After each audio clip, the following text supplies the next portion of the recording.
The Internet of Things is what happens when you connect the internet to the physical world, or you let the physical world be affected by what happens online, very broadly.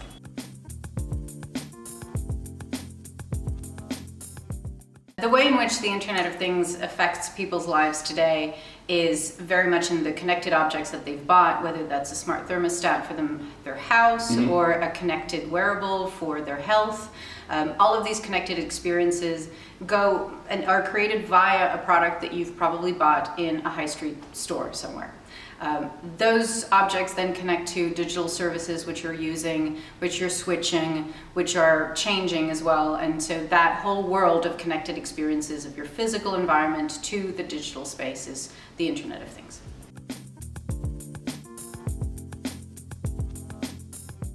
The key trends in the Internet of Things right now are really around voice and how much voice is affecting how people think about experiences. The fact that you can talk to a smart assistant in your house is a little bit weird and a little bit fun, and people are experimenting around what you can do with that.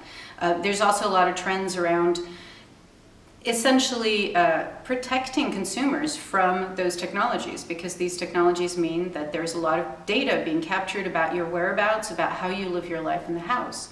And so legislation is coming in to protect people. People are also trying to think about these new technologies in more critical ways and buying differently and buying more safely.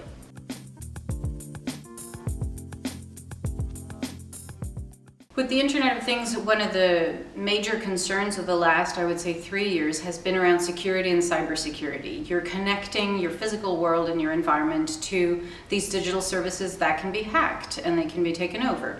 And so thinking about what that means has been created a lot of legislation, but also a lot of new services there to protect you, new consumer information programs there to make you think about what you're really buying, and in order for people to at least be conscious of their dependency. So it's not so much that they're over-dependent, but they at least are aware that when they're warming their home with a connected thermostat, if it goes down, the house will be cold.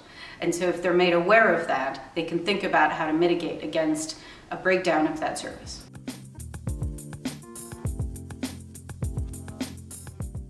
I think the home of the future is very much a home that looks almost exactly like what we have today, but there are a few connected experiences which don't exist today. Today you will have a smart meter that will be installed in your home because the government has said that smart meters need to be installed. What that can unlock is a series of new information about how you spend energy. And climate change and environmental concerns around how we all live are really important. And so these connected experiences will start to enter into our lives. So it's not just about entertainment and leisure, but also about the environment.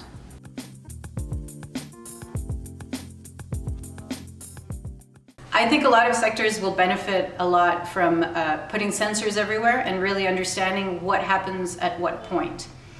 Being really aware that we don't want to put sensors everywhere and then forget about them, because it is e-waste. These are really complex systems that will just sit there, that might be attached to trees, it might be attached to your infrastructure, it might be attached to the truck of, that's containing whatever it is that you're trying to track. All this technology still needs to be, in a sense, taken care of. And I think that's one way to think about the future, which is, yes, you can develop sensor networks for everything in your factory, anything in your business, but really think about the implications of that in 10 years, in 15 years. Are those sensors still there? Are they still reporting the data they should be reporting? What are you doing about the ones that aren't, the ones that are broken, have run out of battery? At least think about the repercussions of that as a business. And I think this addresses a lot of different industries, and a lot of different players have to think about these things.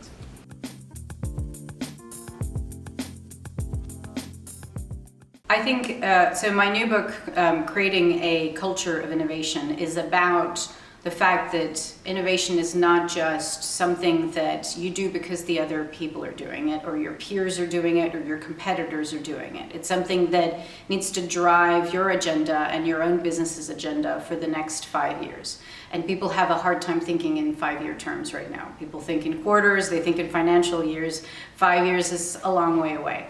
And so thinking back, that long-term thinking used to be there, and I think we've lost it in the past 10 years because technology has changed quite rapidly. So we are always hopping onto the new trend and thinking, well, my innovation agenda for this year will be around this specific new trend. I think we have to start looking further ahead.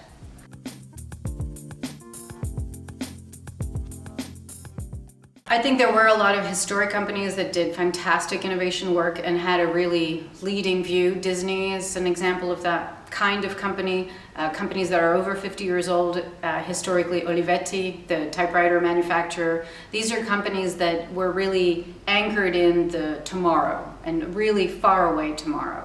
I think the companies of today that have retention problems where their employees don't stay for more than a year, it's very hard to think about the next 5 years when your staff doesn't stick around. And so the companies of today have a really different challenge.